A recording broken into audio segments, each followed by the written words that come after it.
पर पिछले दृश्य बीते हुए क्षण धीरे धीरे आने लगे। उन्होंने देखा, उन्होंने सोचा, अगर मैं अपने भाई, छोटे भाई विक्रमादित्य की बात को मान लेता तो आज ये दुखद घटना मुझे झेलनी नहीं पड़ती। जी हाँ, हुआ यूं, एक दिन पिंगला अपने महल में थी और हाथीवान के साथ उसका प्रेम प्रसंग चल रहा था। अचानक पिंगला के देवर भर्तृहरि जी के छोटे भाई राजा विक्रमादित्य ने ये सब दृश्य देखे तो उनको बहुत दुख लगा कि हमारी भाभी किसी और के साथ प्रेम प्रसंग करती है।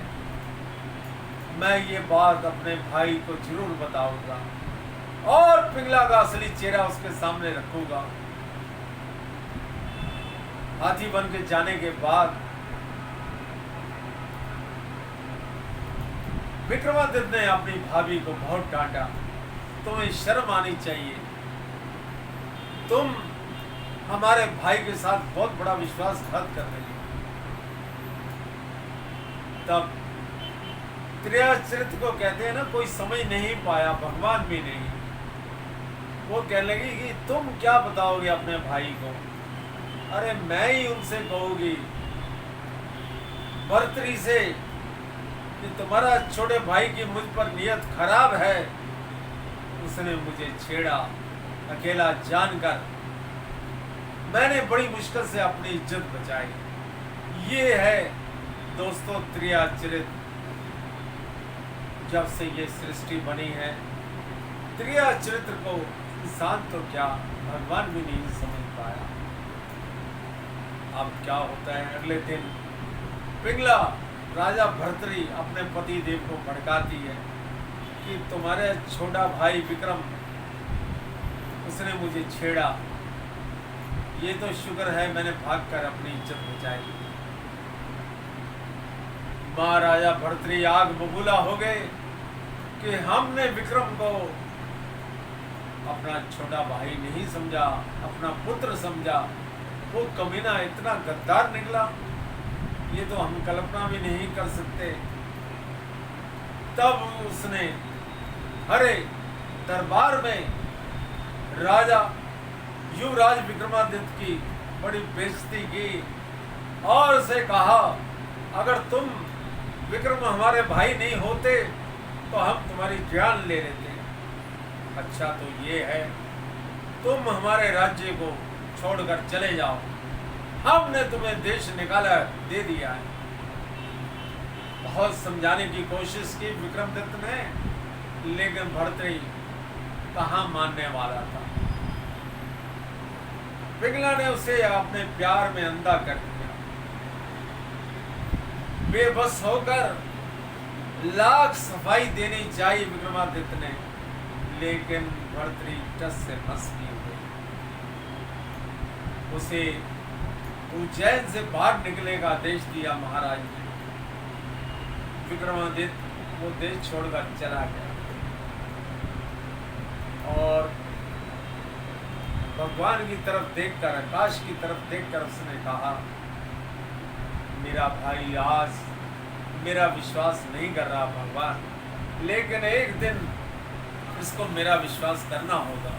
तब तक बहुत देर हो चुकी होगी। और वही हुआ। अगर उस समय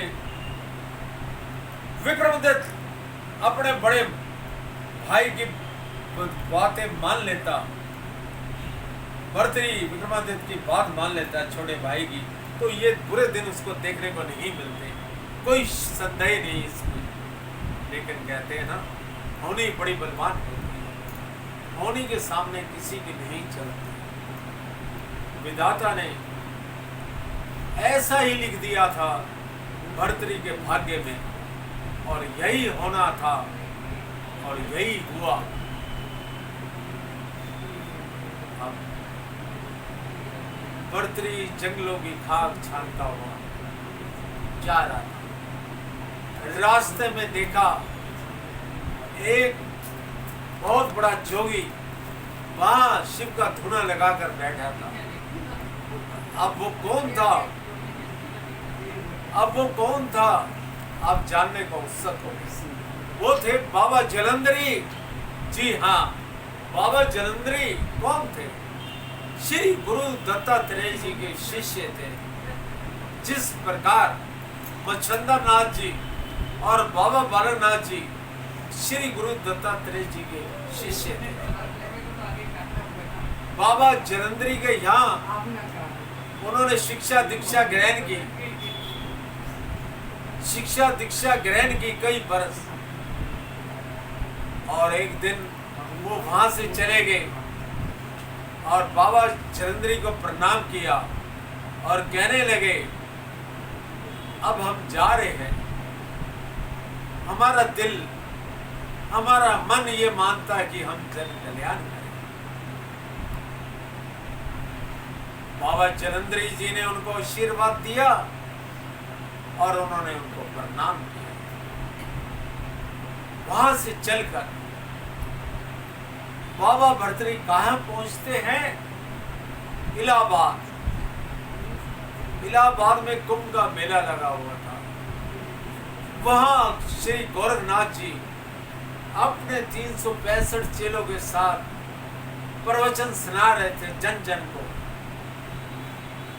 राजा भर्तरी जो कि भगवे वस्त्र धारण करके आए थे, उन्होंने गोरखनाथ जी को प्रणाम किया। श्री गोरखनाथ जी को मेरा प्रणाम स्वीकार हो। तब गोरखनाथ जी ने उनके मस्तक की रेखाओं को पढ़ा और कहने लगे, चेहरे से तो ऐसा प्रतीत होता है जैसे कोई चक्रवर्ती सम्राट हो, लेकिन यहाँ कैसे? और तुमने अपने तन पे ये भव्य वस्त्र क्यों धारण किए? हम ये जानने को उत्सुक हैं। तब भर्तरी जी बड़े विनम्र होकर बोले, गुरुदेव, आपने ठीक पहचाना था। किसी समय में राजा भर्तरी चक्रवर्ती सम्राट, लेकिन आज जो तुम्हारे सामने खड़ा है वो एक मामूली साधु और सन्यासी है।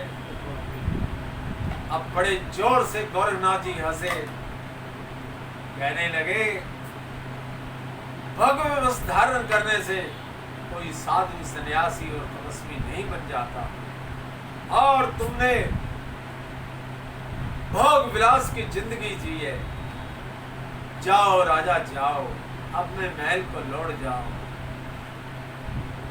तब भर्तरी जी हाथ जोड़कर खड़े हो गए, गुरुदेव, मैंने ही, मेरे तन ने ही भगवे वस्त्र धारण नहीं किए, वरन मेरा मन भी भगवे वस्त्रों से पीला हो चुका है।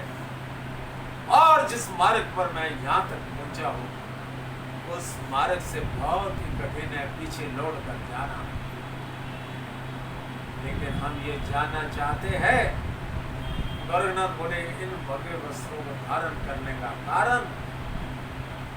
तब बोला भर्तरी, गुरुदेव, एक स्त्री, उसके विश्वासघात की वजह से मैंने ये धारण किया। महारानी पिंगला ने मेरे साथ बहुत बड़ा विश्वासघात किया, मेरा दिल टूट चुका है। तब वो गोरखनाथ बोले, हम तुम्हें शिष्य तो अपना बनाएंगे, लेकिन इसके लिए तुम्हें एक कार्य करना होगा। क्या पिंगला से मां कहकर भिक्षा मांग कर ला सकते हो? तब भर्तरी जी बोले, हाँ गुरुदेव, मैं आपका शिष्य बनने के लिए अपनी जान भी न्यौछावर कर दूंगा। तब वो चल दिए उज्जैन के अंदर। जब राजमहल में पहुंचे, तब पिंगला ने उनको देखकर कहा, एक चक्रवर्ती सम्राट के तन पर ये भगवे वस्त्र धारण अच्छे नहीं लगते, उतार दो, फेंक दो इन पीले वस्त्रों को। और राजसी वस्त्र धारण करो महाराज। तब भर्तृहरि जी बोले, माँ मैं तुम्हारे यहाँ भिक्षा लेने के लिए आया, भिक्षा देनी है तो दो, वरन माँ हम जा रहे हैं।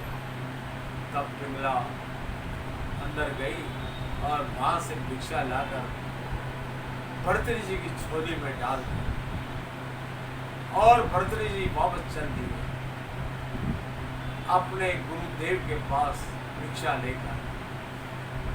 अब आप ये जानने को बहुत उत्सुक होंगे, आखिर पिंगला का क्या हुआ, कोई नहीं जानता। जब वो गोरखनाथ के पास वापस पहुंचे तो हाथ जोड़कर बोले, गुरुदेव मैं मां पिंगला से भिक्षा लेकर आ गया हूं। तब गोरखनाथ जी मुस्कुराए और बोले, भर्तृहरि तुम परीक्षा में सफल हुए और विधाता की लीला यही थी और विधाता की लीला को कोई रोक नहीं सकता। हम भी नहीं, हम तुम्हें अपना शिष्य अवश्य बनाएंगे। तब भर्तृहरि जी ने उनको प्रणाम किया और उनके साथ जुड़ गए। तब तक गोरखनाथ जी के 365 चेले बन चुके थे। उन चेलों में सबसे प्रमुख थे भर्तृहरि जी, बाबा औदड़ और लाहौर के युवराज पूरनमल। ये तीनों बाबा गोरखनाथ के प्रिय शिष्य थे। इन्होंने बाबा गोरखनाथ की अपने तन मन से सेवा की। इतनी दर्द भरी कहानी है भर्तृहरि जी की कि सुनाते हुए भी आंखों में आंसू आ जाते। इतना बड़ा त्याग, एक चक्रवर्ती सम्राट तपस्वी बन गया, एक बहुत बड़ा इतिहास है और भर्तृहरि जी को कोई भुला नहीं सकता। बाबा गोरखनाथ के शिष्यों के लिए और बाबा भर्तृहरि जी के शिष्यों के लिए, जो बाबा भर्तृहरि जी को तन मन से चाहते हैं और जिनके पास श्रद्धा है बाबा भर्तृहरि जी के अंदर, हम उन सभी भक्तों को नमन करते हैं, बाबा भर्तृहरि जी को भी नमन करते हैं और उस विधाता को जिसने ये सारे संसार की रचना की है, उसकी लीला को कोई समझ नहीं सकता। बाबा जी भर्तृहरि जी के शिष्यों से हम कहना चाहते हैं, ये बाबा जी भर्तृहरि जी की कथा आपको बहुत अच्छी लग रही होगी। हम बाबा भर्तृहरि जी की इस कथा को संसार के कोने कोने तक पहुंचाना चाहते हैं और हमारे से भी बेहतर कार्य कोई कर सकता है भर्तृहरि जी के लिए तो बाबा जी गोरखनाथ, बाबा औदड़नाथ और बाबा भर्तृहरि जी के शिष्य ही कर सकते हैं। आप हमारे इस चैनल को लाइक कीजिए, शेयर्स कीजिए, सब्सक्राइब कीजिए और बहुत जल्दी हम बाबा भर्तृहरि जी की कथा का अगला अध्याय यानी कि पार्ट नंबर 3 आपके सामने प्रोड्यूस करेंगे। जय बाबा भर्तृहरि, जय बाबा भर्तृहरि, जय बाबा भर्तृहरि।